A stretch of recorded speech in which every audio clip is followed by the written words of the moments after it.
Good evening, everyone, and thank you very much for coming along to this evening's presentations of Streams of Solidarity. So going out and causing disruption can be good fun to push forward a message to create change. But in order to create real, meaningful change, you must have to have meaningful engagement. After disruption comes conversation. But how do we have this important conversation? This evening's guest will help us shed some light on that matter. Vanessa Hudson has been the leader of Animal Welfare Party since 2010 and has overseen multiple electoral campaigns across the UK. And she is keen to work with sister organizations across other countries in the EU and around the world. Vanessa, thank you very much for coming along to this evening's presentations. How are you? Oh, thank you, Michael, for having me. Thank you for inviting me to speak as part of your stream of solidarity, and to everyone there giving up this slot on their Friday night. Thank you, I really appreciate it. It's great that you're interested in finding out more about Animal Welfare Party, so thank you for joining. So you have a presentation for us this evening to teach us more about the goings-on of Animal Welfare Party and what we can do to get involved to help push this message of having a just and sustainable plant-based food system. Yeah, absolutely. I have a presentation, and we do have a very specific kind of shout out to people, which I will come to partway through my presentation. I'm just going to try and start this screen share now. And it's Michael, it's going to stop your sound share again. Is that okay? That's absolutely fine. Okay.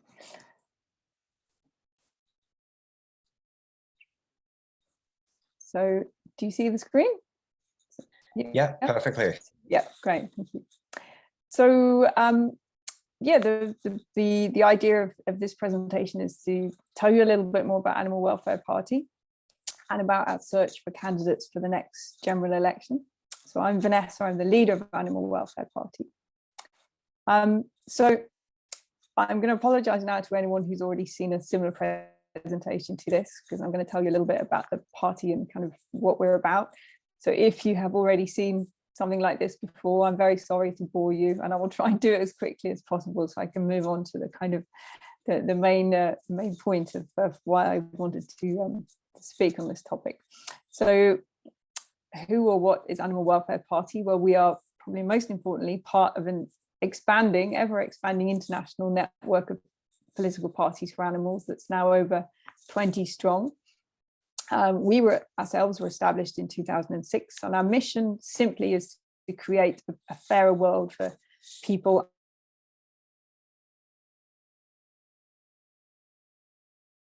animals, the moral and legal status of animals, and in a nutshell, that to me means ending speciesism.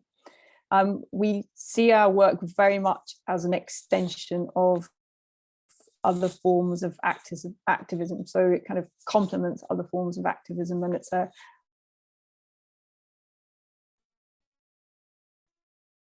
not many other people in the movement decided to try.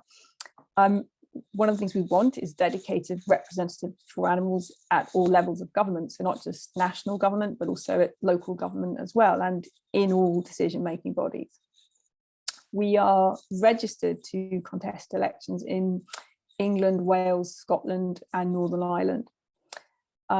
We were originally called Animals Count, and we changed our name to Animal Welfare Party, which Animals Count, there was some confusion over the fact that we were a political party. Some people didn't realize that.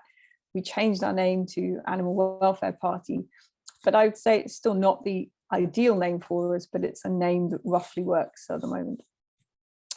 We are volunteer run, so we run the party in addition to our day jobs, and all our funds come from membership fees and donations, so we don't receive any other government funding or anything similar to that, as other parties in other countries do.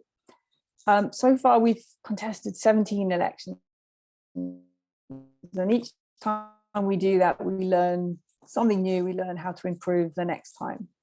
A little bit of delay on my slides here. policies that we are campaigning on at the moment, and that would be our key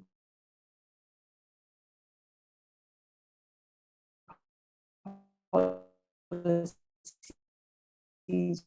to improve human health, save NHS resources, and we can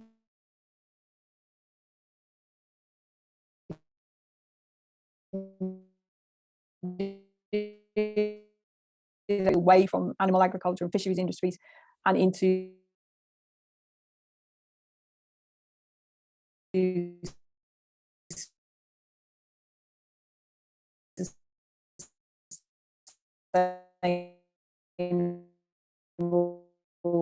those kind of promised bans haven't become a reality, so we would be pushing for those bans to become a reality.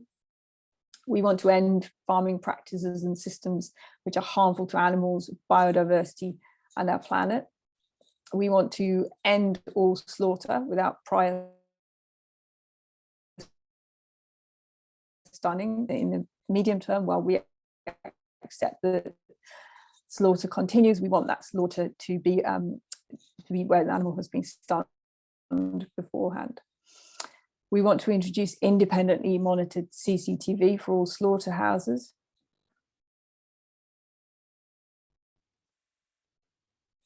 Sorry, I have a slight delay again on my slides. We want to end all animal experimentation. And one of the ways we believe we will do that is by having binding targets for reduction combined with proper funding and real support for non-animal methods. We want to improve product labeling to allow consumers to make informed choices in line with their own principles on the environment, health, animal welfare, and the social circumstances in which a product has been produced. We want to end the badger cull, strengthen the fox hunting ban, and strengthen companion animal welfare. And one of the things we would do is end breed-specific legislation, end the sale of animals online, end the sale of animals in retail stores, and end the exotic pet trade. We want to end the commercial racing of horses and dogs, and we want to increase penalties for those who are convicted of animal abuse, raising the maximum custodial sentence to 10 years. So that's a kind of flavour of some of our policies that we would be campaigning on in the next general election, that we have already campaigned on some of those in previous elections. So each time there is a general election, sorry, let me go back a slide. Each time there is a general election, we produce a full manifesto, a kind of 50-page manifesto covering all topics that you would expect to housing, education, etc.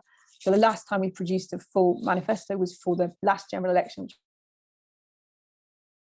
was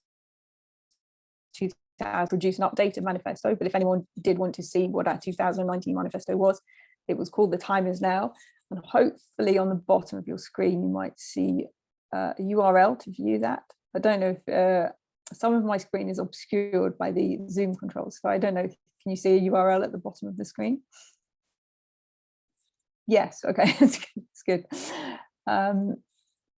So just to talk a little bit about elections, because they are kind of our core activity. It's the main reason we kind of began, is to contest elections.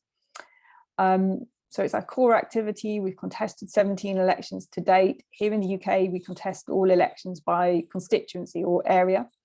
And most, but not all, our elections are run under the first past the post system, which is not a system we particularly like, but that happens to be the kind of the common system here in the UK. Something unique, I think, to us is that here in the UK that we pay deposits to take part in elections, except in local elections. So the kind of the barrier to entry to take part in an election is a financial one. And it's something we have to come up with the deposits in order to be able to stand in elections. We don't have any government support, no matter kind of what number of votes we receive, what threshold we receive. We don't ever get any government support or funding.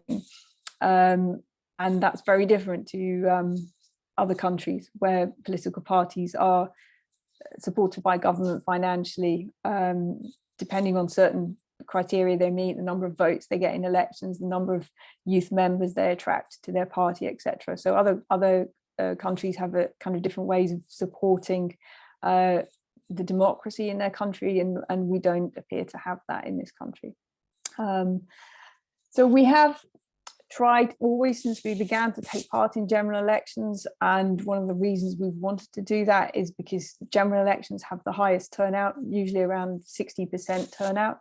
There's a lot of public interest, and there's normally a lot of media interest when we're taking part in general elections. We don't find that same level of public interest and media interest in other elections. So even though general elections take place under the first past the post system, we are still very interested in taking part in them. So our aim when we're taking part is, of course, our long-term aim is to gain representatives. So we'd like to have animal MPs in Parliament, but at the same time, whether we do or don't win those MPs, we still believe that by taking part, we are able to influence the political debate, and we're looking for opportunities to influence the political debate. So when we campaign in elections, we've now done this we kind of began in city, in London. We've campaigned in London, and that has its kind of own flavour. And for a while, we presumed that certain parts of London might be warmer to our message than other places, that we would do better in certain parts of London. Sorry, my slides are sticking again. Don't know why. Oh.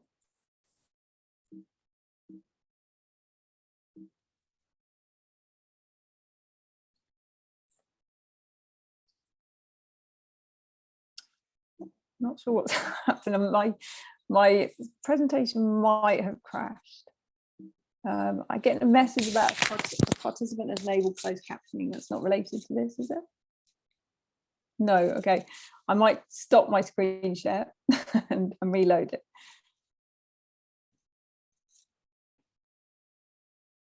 Oh, no, it's okay, working now. So we've also campaigned in rural areas,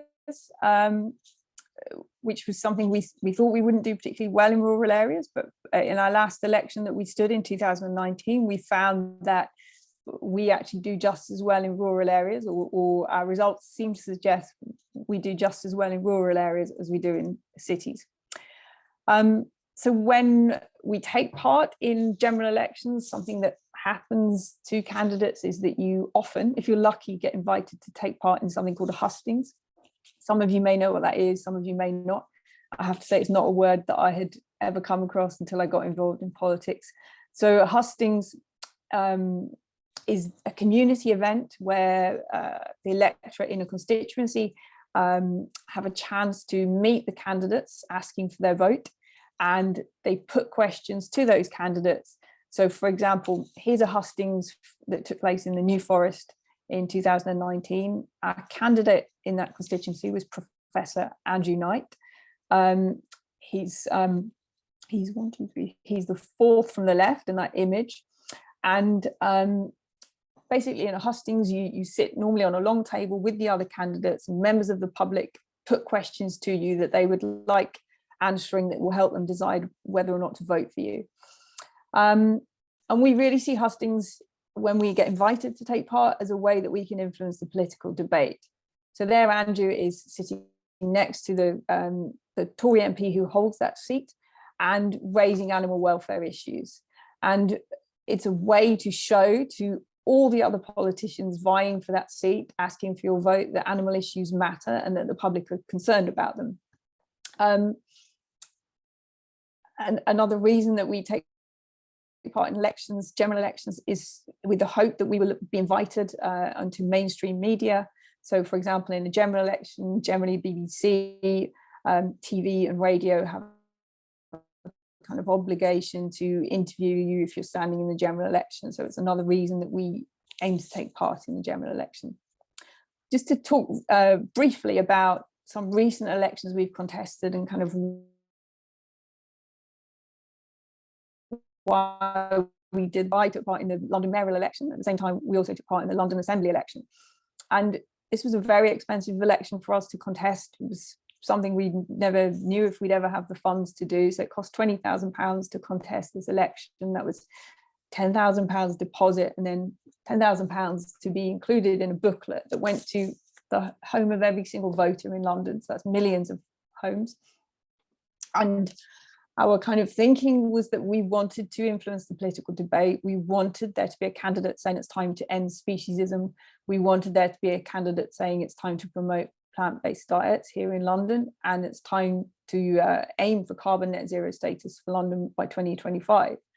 So we wanted that message to reach as many people as it could in London, and so that's why we paid the £10,000 entry fee, almost as it is, a deposit to enter, and then £10,000 to be included in this booklet. So the booklet goes to every voter in London, and we felt that that was that for every voter in London who saw this, to see the word speciesism, this was kind of this is us influencing the political debate, and so that was our rationale for wanting to be in that election. Sorry, I think my slides have stuck again.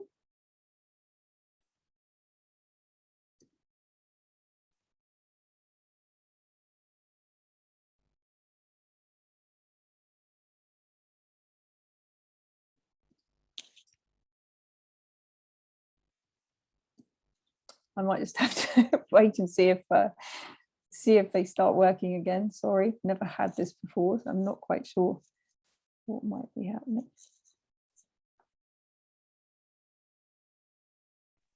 I think it might just be Friday evening, everyone online Is having that what their it chats. is? Okay. Yeah, I think that's it.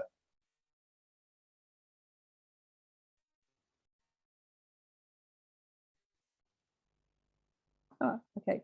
So the results. Oh, now it's gone lots of pages forward. So the results of that election.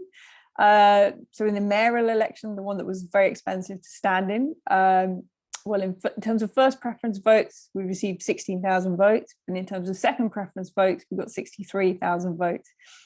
And in the London Assembly election, where we put forward a party list of 6 candidates, we received 44,000 votes. So in that particular election, we ranked 7th overall in terms of all the parties contesting, despite us having much less money to spend on promoting ourselves than almost any other party there. So across those 2 elections, which were held on the same day, we received over 125,000 votes from Londoners. And we think that demonstrates that there really is an appetite for these kind of policies. And that's why we believe that there is value in doing this. Even though the initial outlay sounds expensive, we believe that this is kind of a necessary thing that we have to do to kind of put this message out there.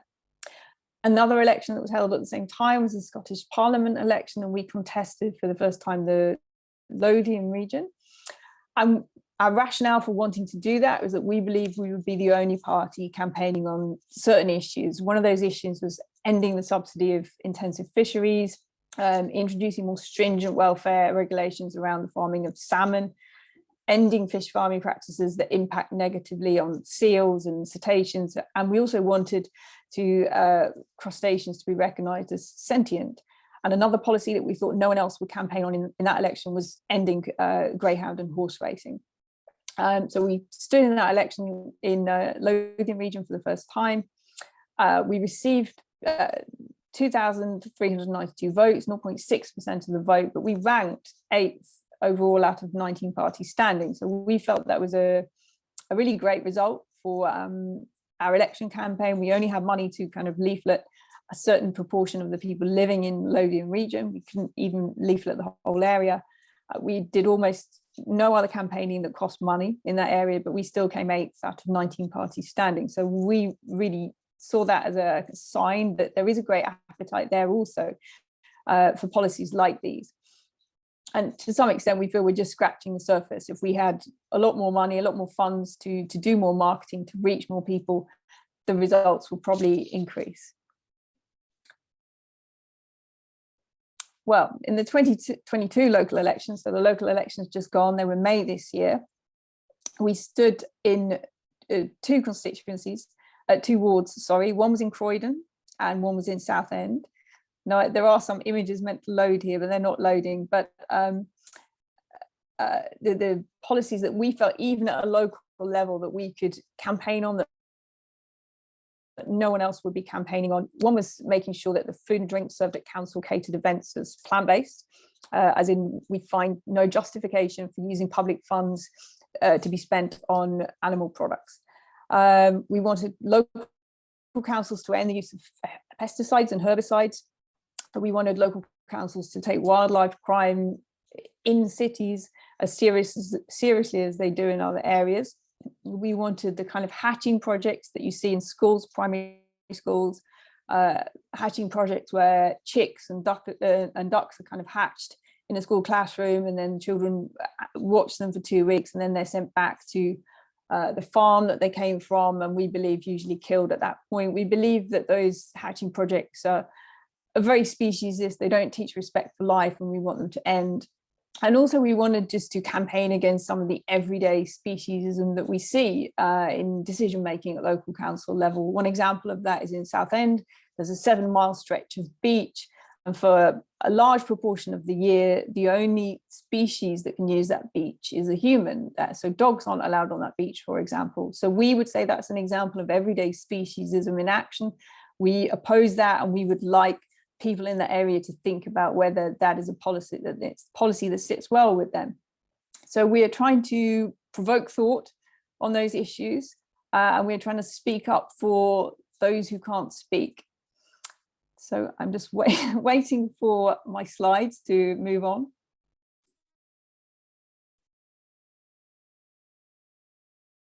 Same. Do you know?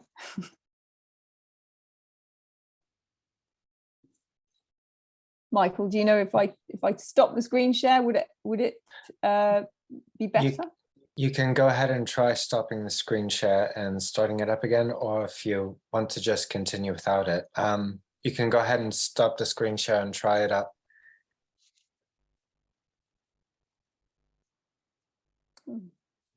Oh, well, now it's, Oh, there it now goes. it's starting again. Okay.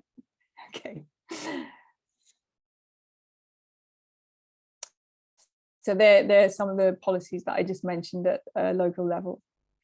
So our results in the local council elections. So in Southend, we actually received more votes than each of the Liberal Democrats candidates.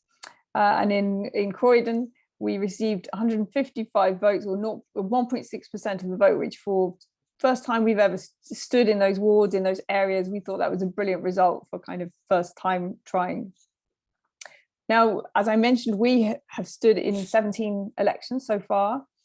Our votes, I won't go through them all. I understand it's very boring for anyone who's kind of not really into the nitty gritty of this, but there is a gradual progression that you will see. So I would say that the first time we ever stood in a general election was 2010. We stood in one constituency, which was Islington South and Finsbury in London, and we received 0.3% of the vote.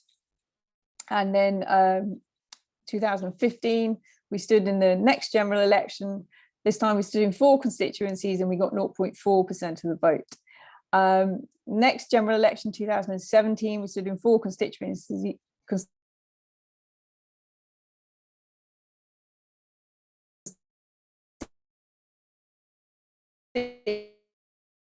Vote. So each time there has been a kind of increase in our vote share. Obviously, we like that increase to be faster, but there is definitely an increase. And in other elections, our vote share has been a lot higher. So, for example, we have one councillor, Jane Smith, and when she last contested her seat, 2019, she got 9.8% of the vote. So sometimes we are able to poll very well, and each time we believe it shows us that there is a growing appetite for these kind of policies. Now, I mentioned the kind of deposits that you pay to enter an election, and they're kind of, they are a huge inconvenience for us. So each time we contest a general election, it's £500 per constituency. Some of the bigger elections, for example, London Assembly elections, a £5,000 deposit, and the London mayoral election, as I mentioned earlier, was a £10,000 deposit. So all in all, since we first started contesting elections, we've spent a huge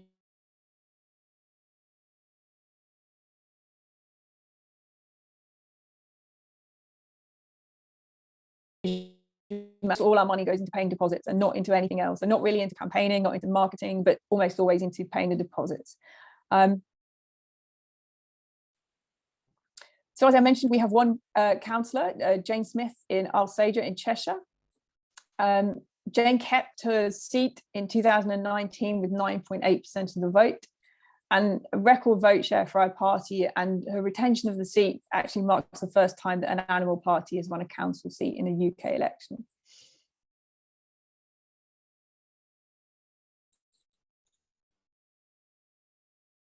So some of the things that Jane has been able to do by being an elected representative in her local council, some of you may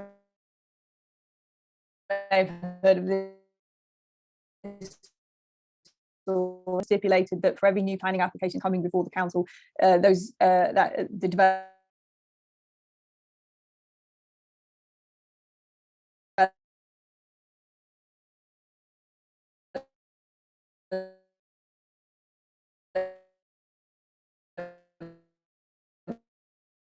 must be able to move from one garden to another. So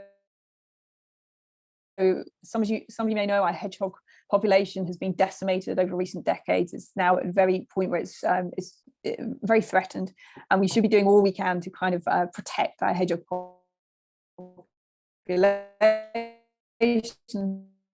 But actually, and we're just building new homes or new development around them would often be solid, where hedgehogs just couldn't pass through from one place to the next. So with a motion like this that's now been adopted by over 100 councils up and down the country, it's an example of what you can do when you aren't putting humans first as a representative, but when you sit there on the council and you believe that you're there for everyone, not just the humans, but for animals, nature,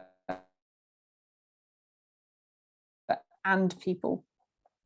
In 2019, Alsager, where Jane sits, became the first UK council to have a standalone pollinator action plan. Also in 2019, Alsager became the first Cheshire town to independently declare a climate emergency. And in January last year, Alsager became the first council with a humane-only rodent control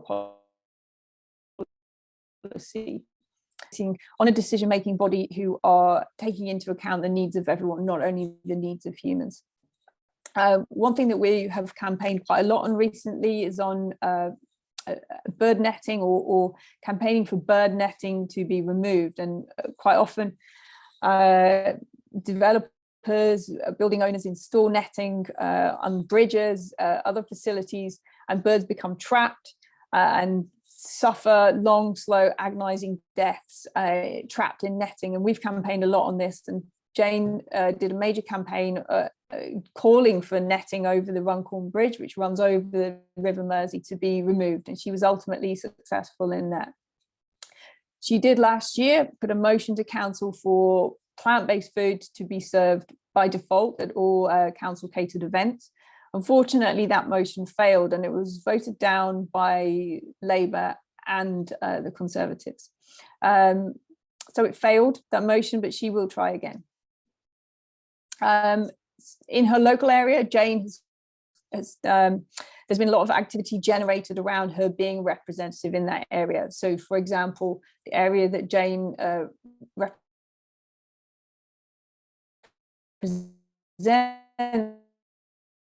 is a pastime that still occurs, and she's been quite vociferous in calling against hunting, in demonstrating against it in that area. Another campaign that started in Jane's area was a campaign at Manchester Airport opposing the incoming flights, the cargoes of primates and dogs flying into the UK destined for UK research laboratories. Following on from the Manchester demo, we've kind of taken that to also incorporate Heathrow Airport, which also flies live animals into the UK for animal testing. At Heathrow, we believe it's smaller animals, so rabbits, mice, etc. And we're planning future demonstrations where we target all the airports in the UK that are involved in flying animals into the UK for animal testing. Other activities that we do, some that you might not expect, litter picks, obviously the ones you would expect, demos, protests, talks and speeches.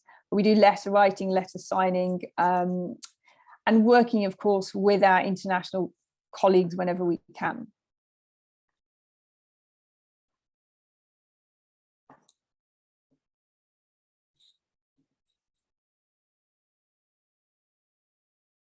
I'm waiting for my slides to move, sorry. Yeah, like I said, I think it's part of that Friday evening, everybody online having a good time situation.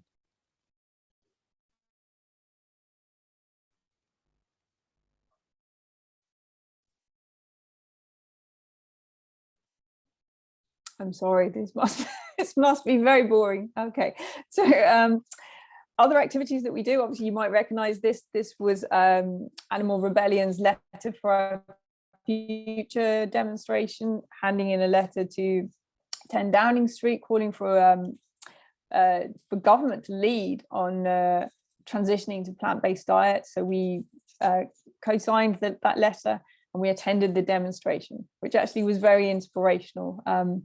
A really amazing event. I mentioned that we're part of an international movement, and it's really key to kind of what we do and to kind of providing inspiration for us, because our international movement in other countries, sometimes their political system lends itself better to this kind of activism for animals, and so we take a lot of inspiration from them. So our international movement takes in North America, South America, Australia, Europe, and now Africa as well. Of the parties in our group, the Dutch party PVDD, or Parti voor Dieren, is perhaps the most successful. They have 5 members in the Dutch Parliament, 3 members in the Dutch Senate, 1 member in the European Parliament, and over 100 other members at various levels of local government. Of course, our Australian, Portuguese, French, German sister parties also have representatives. And some of the things that they're able to achieve by having representatives in either their parliament or in the EU Parliament are really impressive, and kind of show us that this way forward is exactly what we want for the UK as well. And in 2012, Parti voor Dieren started Animal Politics Foundation, and that's our kind of umbrella organization that we work under. So we aim to learn from each other about what works and what doesn't, and also to aim to help build more parties in other countries.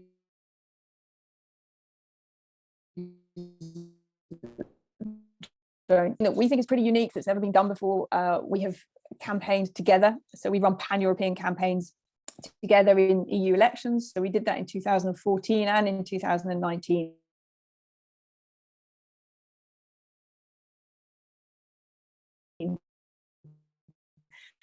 So we believe that's a world first, never been done before, apart from the animal parties cooperating with each other.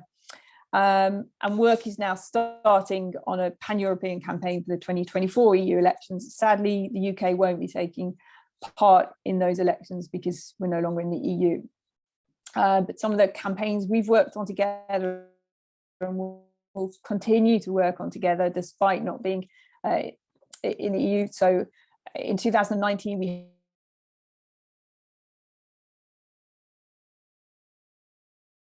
held a big when the pandemic started. We got together 15 of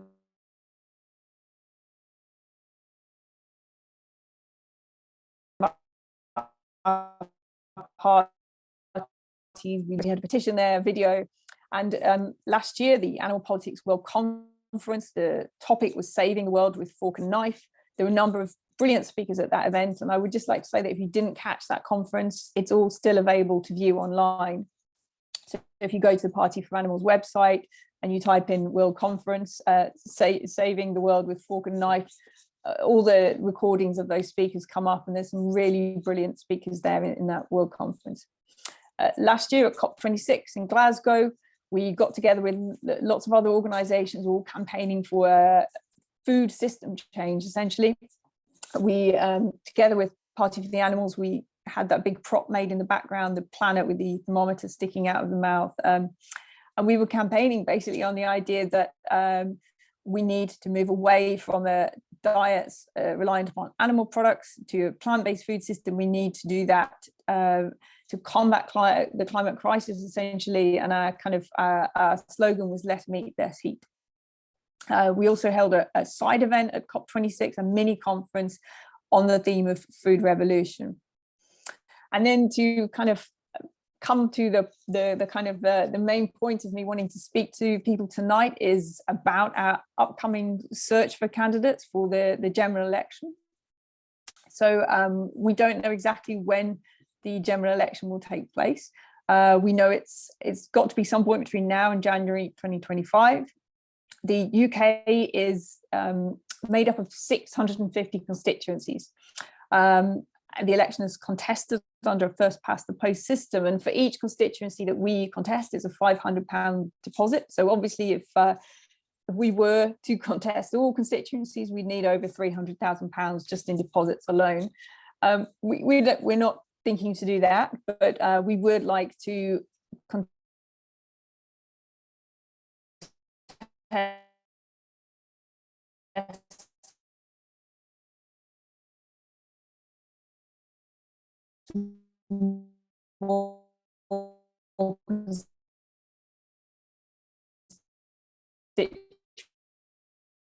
constituencies than we did last year, or an eligible Commonwealth country. And AWP's own eligibility criteria is that you're a member of our party, not an associate member. And then there is a selection process that we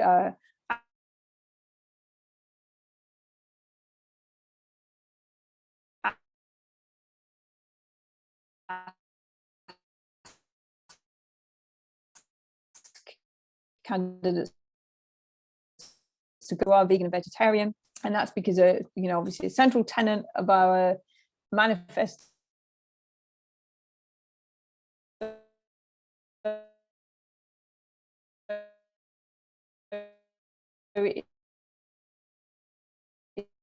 is that you can communicate in a respectful manner with everybody, even people they disagree. So we know that's incredibly hard to do. We're not saying everyone gets that right all the time, but that's our idea about how we should be communicating, is from a point of compassion.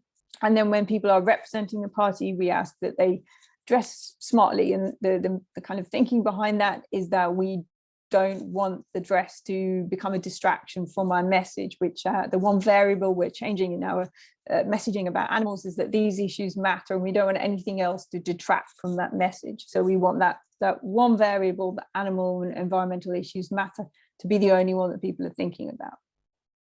There are no particular career history that you need to have. There are no particular qualifications that you need to have. From our perspective, any age for us is fine as long as you're over 18.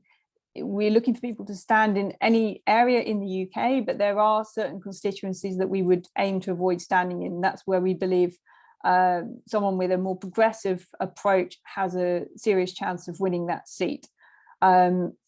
So we ask all applicants to list at least 3 constituencies that they could imagine standing in. And I would point out that you don't have to live in a constituency to stand there. So some inspiration for us. So earlier this year, our French sister party, Parti Animleste, stood in the legislative elections in France, and they fielded over 421 candidates. The map there is kind of the areas that they managed to have candidates standing in.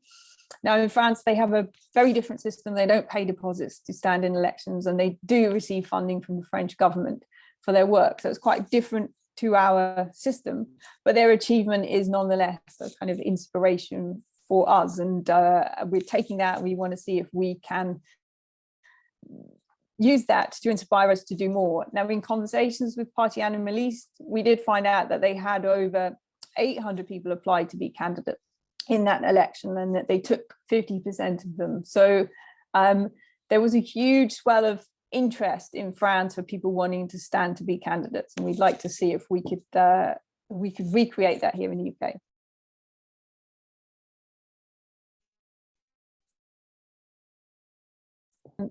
I just need to try and move. Yes, okay.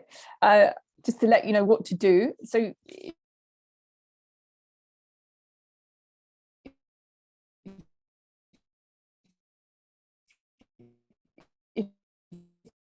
you think this might, and ultimately, if you do want to stand as a candidate, you need to join our party as a member. But you can do that from a very reasonable cost and how much you earn. So the URL for that is animalwelfareparty.org/join. If you don't think standing as a candidate is for you, we do have other volunteer opportunities that we're looking to fill. Now, obviously, I know Animal Rebellion, you're also looking for volunteers, so I don't want to take away from anyone who might be looking to volunteer for Animal Rebellion. That's not my idea. I don't want to steal you, but if you feel that you could do both, or you're interested in knowing what kind of volunteers we're looking for, then the link is animalwelfareparty.org/get-involved/volunteer. And then if you feel like you would like to find out a bit more about standing as a candidate, we recently, well, not recently, actually, over a year ago, we ran a webinar on a topic of Animal Welfare Party's history-making candidates. We gave it that title because usually every time someone stands somewhere, it's the first time an animal candidate has ever stood in that area. And so we believe that that person is making their own piece of history in that area. So that, if you would like to view that webinar, it is at bit.ly/view-HMC. And if you feel like you would like to have a chat with us, the next opportunity to do that in person is at VegFest in London Olympia. That is in November. And sorry, my screen is obscured, so I can't see the date, but I think it's the 12th and 13th of November. We have a stall at VegFest Olympia. So if you would like to come along and have a chat with us, talk about being a candidate, we're very open to that. So yeah, if you would like it to approach us in a more informal way, please do. And that is the end of my presentation. Some of you will be relieved with that sticky presentation, but thank you.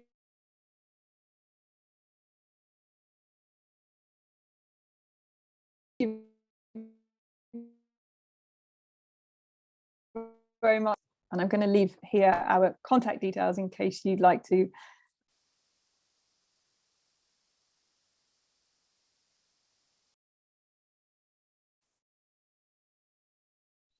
get in touch. So if there are any questions, I'm very happy to take them. Thank you very much for that, Vanessa. I will also be sending out a follow-up email with a lot of these links. Probably won't be all of them, but definitely giving some good points of reference.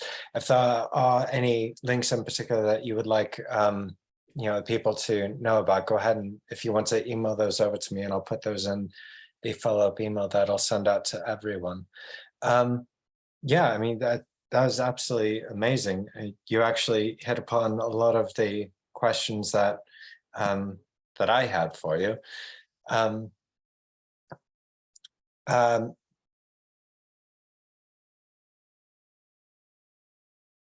Yeah, Matt wants to know what constituencies are you thinking of targeting in Scotland? We don't have particular constituencies in mind, so we're open to hear from anyone who would like to stand in Scotland. But as I mentioned, we do ask for people to research in a way 3 constituencies that they could imagine standing in, that they could, for example, imagine getting to campaign in, to leaflet in. And as I mentioned, some constituencies we would not look to stand in. That's, for example, where we believe there is someone who has a realistic chance of winning that seat, who already has a very progressive approach, and that they may have a realistic chance of removing a representative who is less positive and favourable for animals. So we do kind of analyse each constituency and look at whether we would be best positioning ourselves in one constituency or another. So we're open about in Scotland where we might stand. So interested to hear from anyone who lives in Scotland and who would like to stand. Of course, you don't have to live in Scotland, as I mentioned earlier. You don't have to live where you stand, but we would like to hear from people who would like to stand close to where they live. I have a question about Parti manifesto. The introduction of independently monitored CCTV for all slaughterhouses.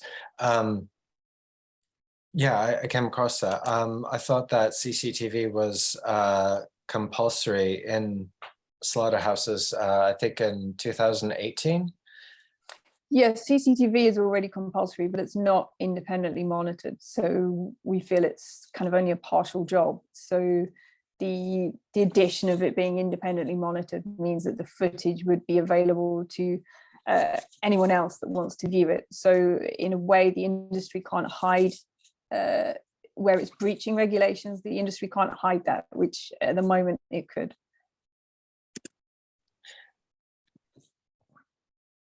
And yeah, if anyone has any other questions, feel free to go ahead and pop them into the chat. Yeah, and just kind of on a personal note too, how did you get into politics? Yeah, I mean, quite by accident, I have to say. It was not by design. So my job, I'm a producer, and I came across Animal Welfare Party, or it was Animals Count back then. I was interested in making a film about the party, a documentary. I thought it was an interesting development that was going on, and I kind of wanted to know more about them. But after kind of one meeting, I realized I was not going to be objective about that topic. I really wanted them to succeed. So I shelved the idea of making a documentary, and I joined the party and yeah, got involved. So it was not something I planned. It was something I fell into, as it were. But we do have someone here and has been a candidate.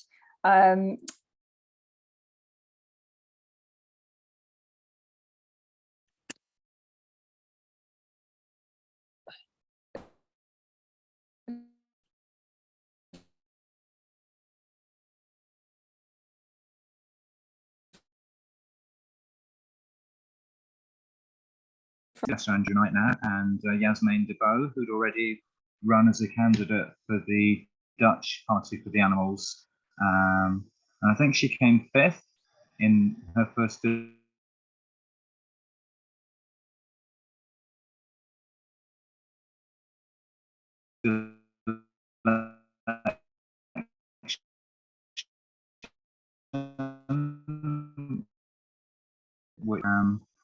and they decided to set up a party in the UK. So the following Christmas Without Cruelty, we launched it on BBC, and it was a quiet news day, so we got loads of TV coverage. And then I've run in a few elections since then. Obviously, it's very hard to get elected with our daft political system, but it's not about being elected, it's about having influence. And if you can reach everybody in a city for a £500 deposit, it's a very effective use of campaigning funds. For example, in the London election, you get leaflets printed for you automatically, I think. And if you get national TV coverage, you can't buy publicity like that. So it's a great way to promote our causes and to get onto shows as guests. And if you run as a candidate, it makes you look kind of respectable to complement all the other somewhat more risque things that we do to promote animal welfare, well, animal rights issues, but we say animal welfare because it's less scary to the general public.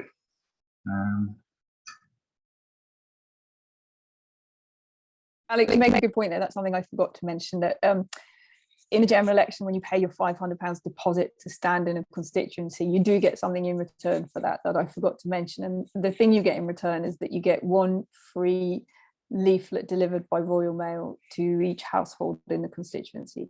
So you do get something for that £500. So as long as you can print the leaflets, Royal Mail will deliver them. The cost of printing 1 million or whatever leaflets in London is still a fairly steep hill to climb. So the first time we ran an election, we made a non-aggression pact with the Green Party and stayed out of London because they had 2 members of the European Parliament.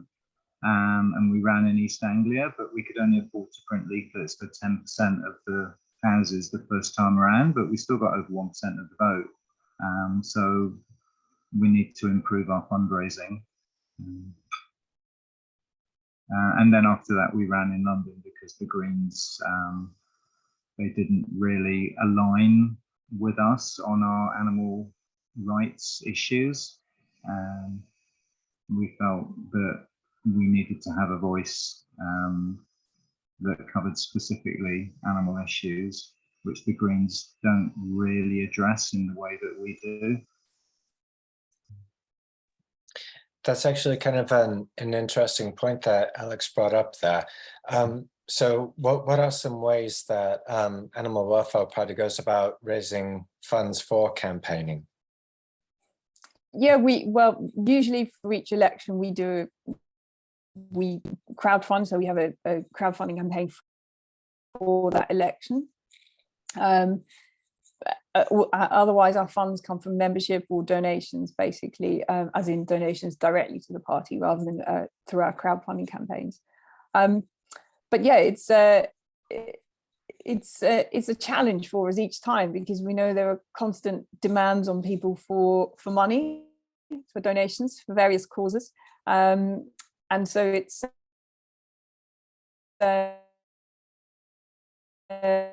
you know, to convince people that something that in a way is as a concept is quite you know, it's not easy to see the tangible return on your investment. You know, we've had enough people who've donated to our crowdfunding campaigns or directly to the party, and we have been able to stand where we wanted to, but it would be always lovely to, you know, have a lovely financial resource that we could, you know, if we did have 650 candidates wanting to stand in the general election, that we actually would have the, you know, the deposits there to pay for them. That would be a lovely position to be in.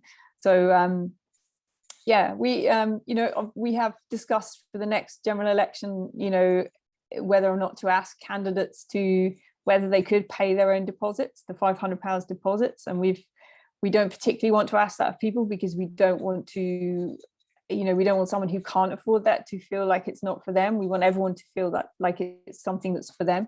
But obviously, if someone did have the money, then we'd be very happy to take that as a donation. Yeah. And how would you go about engaging with somebody who, because Animal Welfare Party, it is just, you know, Animal Welfare Party, it is quite a niche, quite a focused attention. How would you go about engaging with somebody who doesn't really see the point on such a direct focus? Unlike, you know, other things like with Labour Party, it's, you know, there, you know, a lot of working with unions. You know, other parties will be more involved with economics and well, yeah, like I said, with Labour Party working with labour unions, at the risk of sounding, you know, quite judgmental, Tory Party have the tendency to work more with banking. You know, all these things that help the economy. How would you go about doing outreach to somebody to get them to, you know, understand the need for a political party that is focused on animal welfare? Yeah, I mean, I think obviously it depends on the election that's being contested, because people are sometimes in different frames of mind depending on the election itself. But, you know, we quite often get, you know, told that we're a single issue party, and why do we think that anyone would vote for a single issue party? And, you know, we like to point out that actually we consider all the other parties, with the exception of the Green Party, single issue parties. So every other mainstream party, we'd say they're the single issue parties because they focus solely on the interests and needs of humans, whereas we are an inclusive party that focuses on the needs of humans but balanced with the needs of animals and the environment. So we are, and the Green Party perhaps, are the only parties that aren't single issue parties, and every other party we're standing against is a single issue party. So effectively we turn that on its head. We don't accept the notion that we're a single issue party. But, you know, as to your question, like, how would you convince someone that this matters? Well, I think it depends on the election, and there are some elections where people feel a little bit more able to vote for something they truly believe in than in other elections where people feel they have to vote very tactically. So, you know, that can depend purely on the nature of the constituency itself that you're standing in, but it can also depend on whether the type of election, whether it's run under first past the post or a form of proportional representation. So, for example, in the mayoral election that I talked about earlier, where people can either give you first preference vote or second preference vote, you see there quite often that I think what that kind of split showed, we've got a lot more second preference votes than first preference votes. It shows that people on some level believe this is important and they would like to support it, but they don't feel quite ready to give it their first preference vote. Actually, for us, the other way around would have been more effective. But yeah, it shows that there is an appetite for those policies, but our voting systems don't really allow for people to express themselves in a way that truly reflects what they think is important. So I think for people that do have on some level believe that the way we treat animals is not right, or the way we are kind of allowing the environment and nature to be kind of ravaged is also not right, for anyone who already has that kind of feeling inside them, at some point there will be an election where they will feel that they can express their support for us in the ballot box. But that's not all elections. Some of them are held under such a rigid system that it's hard for people to truly vote for in a way that reflects their concerns. I think you really hit on something there too, was that in the mayoral election, that was something that really got my attention, was that, getting the second choice shows just how much people are engaged with the subject of, all animals and, all sentient life, really. Another question in the chat here. Does the party also relate to local issues, especially for council elections? Yeah, so obviously standing in local elections is something that we've done kind of more recently than our history in standing in constituency elections for Parliament. But yeah, in local elections, obviously, you have to also understand what people in the local area are concerned about, but also what issues, animal and environmental issues, there are in that local area that maybe it's not that people are concerned, but maybe that they are issues that no one is yet concerned about. So, as I mentioned, in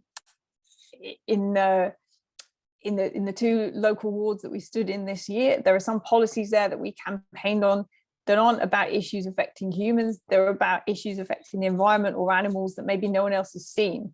And it's a point that we also try and make in the London mayoral elections, is that, there are over 9 million, at least 9 million animals in London, possibly a lot more if we include wild animals. So therefore, the constituency of animals is actually larger than the human population, the human constituency. And yet they're kind of invisible. A lot of people forget that. So you wouldn't get many elected representatives who really see themselves as being there as the representative for animals and the environment. There's a whole hidden constituency that they don't see and don't remember to think about. So we kind of see it as our duty to also keep talking about the needs of those groups as well as the needs of the people. And that's the needs of the people on either a national level or a local level.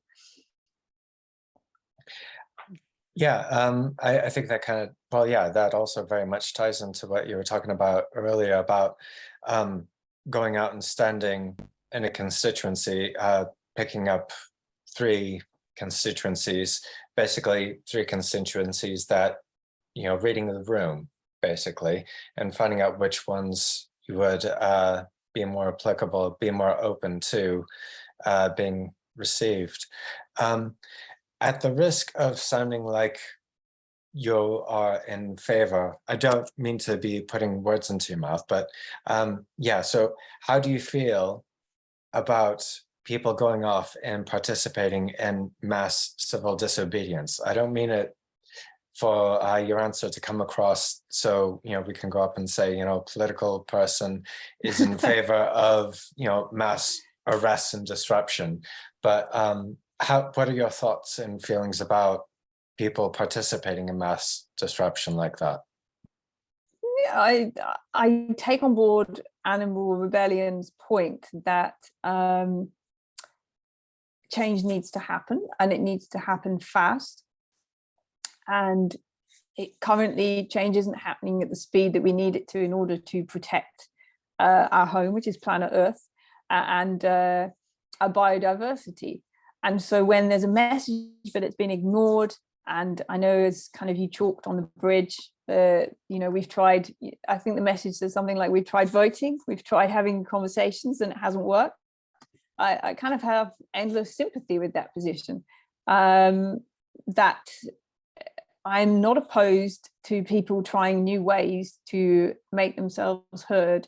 And when we're in a situation as grave as we are now, it's almost, it's our duty to try everything, to do everything we possibly can to try and prevent the worst of this climate catastrophe that we're living in, and this kind of biodiversity collapse we're living in.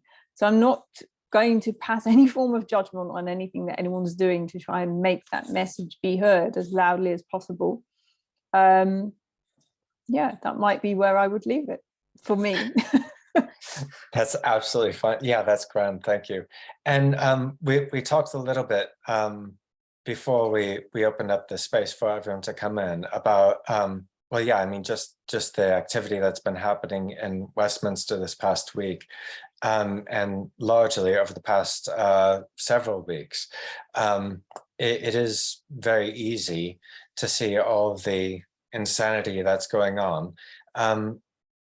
How do you keep, I mean, you're obviously a very positive person. You're very energetic and very enthusiastic, and it is infectious. And I do find myself getting a little bit more optimistic about things. Oh, that's good to hear. Just from the conversation. How do you keep that level of optimism up? We do take a great deal of strength from our international movement, and I really mean that. That the kind of successes in our international movement, they really act as a kind of beacon for us of what's possible. We know that here in the UK we're kind of operating under difficult circumstances, not just for us ourselves as a political party, but perhaps as a society. There are many idiosyncrasies to our society that, and right now seeing them played out might make us scratch our heads and wonder kind of, how we get to being on the path of kind of solving some of the major crises that confront us now, and creating a society that is more equal and where people can live happy, fulfilled lives. I look outside the UK for that. I look to my colleagues and friends in other countries. But yeah, ultimately I believe that our idea is the right one. We know that being compassionate is the right way to be, that's not wrong. And ultimately I believe that, the good will out, basically. Thank you very much. Yeah, we've gone over time, so I don't want to keep you too much longer on this on the Friday evening. It is Friday evening, it's the weekend, time to go have fun. I just want to ask one more question. Dylan also put in the chat that it would be absolutely wonderful to have you on a lock-on, so if you ever do feel like going out and getting arrested, feel free to give us a shout. But yeah, just out of curiosity, what is your favorite vegetable? Interesting. Perhaps sweet corn. Sweet corn. Good Thank you. answer. I don't know if I've been asked that before, so thank you. Well, I was at Vegan Camp Out this year, and there was a film crew going around, and they were going up to different people, and they came up to me and asked me what my favorite vegan food is, and my first response just straight out of my mouth was broccoli.